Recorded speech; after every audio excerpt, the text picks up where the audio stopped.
This relocation is not a reflection on the Worcester market.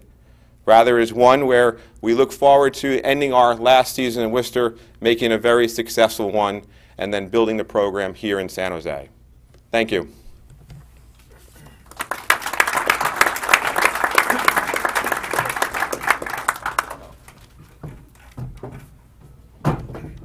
We forgot to pass the torch. Bob Murray from the Anaheim Ducks.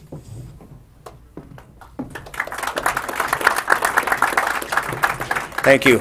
At least I didn't get booed, which I expected. To use a favorite word of our recently retired Teemu Selanne, this is an unbelievable day for for hockey in California, for Anaheim, the organization, and the city of San Diego, where we'll be moving to. This is, years ago I can remember when the San Oilers bought the team in '05, and Brian Burke and I were first week on the job. We looked at each other, and it was only a week. We just looked at each other. We've got to move our minor league team out here. So this is a dream come true, and I thank Bill Daly, Gary Bettman, Dave Andrews for helping us to make this happen. My fellow GMs sticking together, as competitive as we are, for that to happen is an amazing thing, but we all have the same vision and hopefully the same result for all of us coming out of that. It's funny, John just talked about all the advantages of this, and he's exactly right. There's one other issue here that a guy like me, our general managers here, like on a Tuesday morning in November now, I can, as the East guys can do, I can get up out of bed, instead of go watching our team practice, I can drive down the coast, which is kind of nice, and go to San Diego and watch my minor league team practice. And that, there's no price tag you can put on that. That is just so valuable to your players and to you.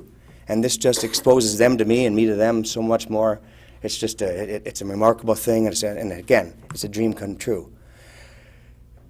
They ask me, there's been people asking, well, who's going to play on your team down there? Well, my answer is quite simple. I saw something about 90%, but I'll take it one step farther. On our Anaheim Ducks roster right now, there's only 2 players who did not play in the American Hockey League. That's remarkable.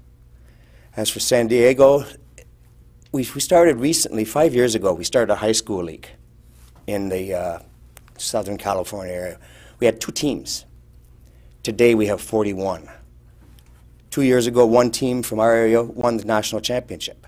Hockey is growing in California.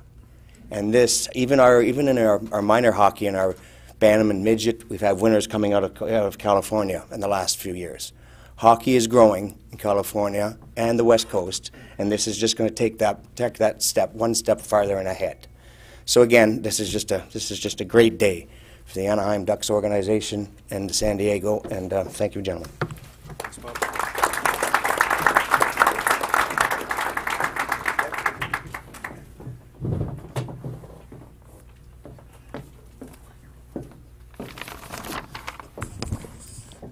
Well, in Canada, there's no applauding at news conferences, so this is a step forward already. Obviously, Bobby Murray is pretty passionate about what this means to hockey in Southern California, and I think all of us will agree that it's a long way from when Luc Robitaille played for the Kings and Wayne Gretzky got traded there in 1988, and it's to the betterment of the NHL and the great game of hockey that California will have more, Californians will have much more opportunity to watch world-class hockey. I'm pleased to join Dave Andrews and my colleagues to announce the formation of the AHL Pacific Division. It's a great day for hockey, as I alluded to, and it's really going to enhance our development. The Canadian teams are a little further away. We won't have the luxury of driving down the coast to see our American League team, but we know that the players are going to really benefit by the proximity of the teams. Presently, we're in Oklahoma City, and it's a wonderful city, and we really enjoyed being there. But our closest opponent was a 6-hour bus ride away, and the rest of the teams were pretty much a flight away. So this is really going to enhance development for our players. The big thing in development in hockey, and I guess same in other sports, is to have practice time. And when you're flying around all the time across the country, you eliminate practice days. So we anticipate possibly up to somewhere between 20 to 25 extra practice days. And in a season that's roughly 180 days, that's a big percentage of time for the development of these young players. So I won't go on too much longer. Really appreciate the enthusiasm of the crowd and certainly the representation of the crowd, and want to congratulate my colleagues as well, and particularly Bill Daly and Dave Andrews for the fine job of putting all this together so that we can all enjoy hockey in California. Thank you.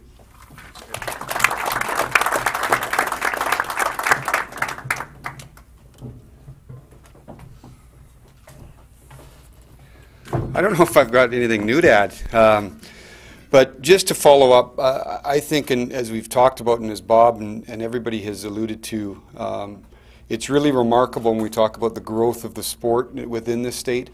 I think as you look at from the pure product standpoint and from the general manager standpoint, we can't really probably highlight as eloquently as we should of how important this is from a development standpoint.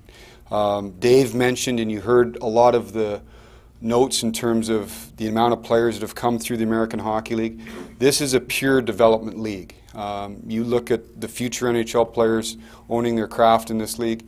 So that was the biggest thing for us, is how can we get a better development model. And I can tell you from having a team in the East Coast, we're currently in Glens Falls, which is a wonderful community. It's been an excellent market for us. But those cross-country flights, dealing with a different time zone, when you play a game on a Friday night, you need a guy on Saturday, there's challenges involved with it. There's a lot of challenges. And I think for a number of years now, the West Coast teams, the real priority for this is there a better way for us on the teams in the West to develop players? So now having that ability where players are more easily accessible, you need a guy, you're in the same time zone. Other things that I think over the course of the next little bit that'll probably get more released when we talk about the schedule and some of the tweaks that this division will have relative to player development. I applaud the GMs for their foresight and really looking at how can we make a better development model. So on behalf of the Calgary Flames, again, I applaud everybody's work. I know, as Dave alluded to, I did want to make mention to both Gary Bettman and specifically Bill Daly. These are not easy transactions to push forward. So both Dave and Bill did a marvelous job in terms of getting this thing closed and over the finish line. And I want to echo everybody's thought that as exciting as this is, from a hockey standpoint, from a development standpoint, we do understand and recognize that there's markets today that are losing a team.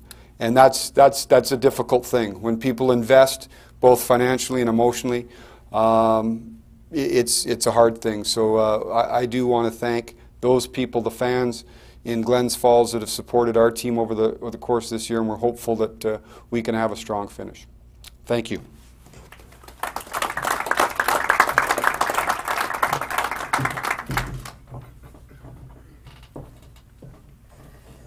Surprised I didn't know I had to talk, Dave.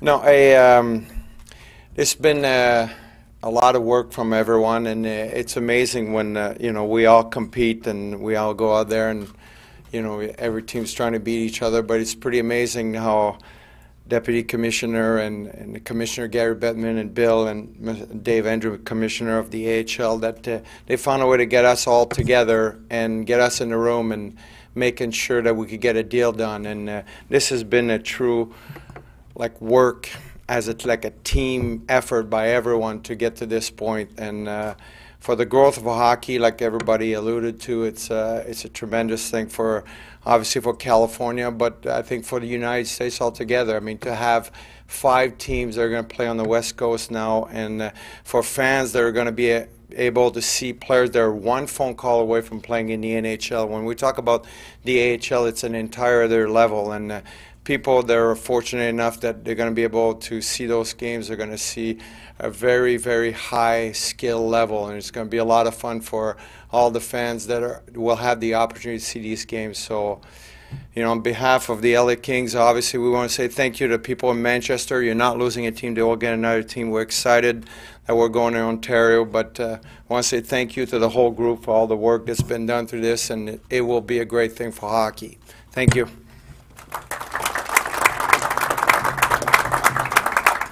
So I don't really have anything substantive to add on behalf of the National Hockey League. It is a great day for hockey in California, and there's no doubt. I was thinking about it this morning. This doesn't happen 10 years ago, 15 years ago. It's really the efforts of our franchises in California in growing hockey.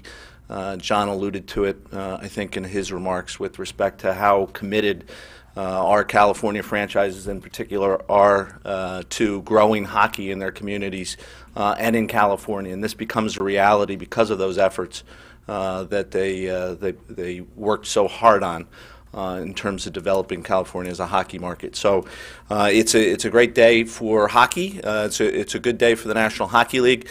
I'd like to echo the comments that have been made. There's a lot of thank yous that go around. I'll start with Dave Andrews, his leadership and vision on this and making it happen, working in a sports league and with 30 different members. I know how difficult that process is. It is a process, and Dave handled it. He understood the commitment and the passion that these clubs had in making a Pacific Division a reality, and he worked with us as our partner, as he always does, to make sure it happened. And so I thank David for his efforts in that regard. I'd also be remiss if I didn't thank each of these 5 clubs. They all had unique circumstances. They all had they shared a vision. They shared a vision on player development, and they overcame their differences. They each have different interests for the good of player development for their franchises. And at times I heard the commitment to do this. I didn't know that they could pull it together because, again, they all have different interests, but they were able to do it. They presented a united front, and as a result, we were able to get this done. And I think it's good for hockey, good for the American Hockey League, and as I said, good for the National Hockey League. So thank you, John and the Sharks, for hosting, and happy to be here.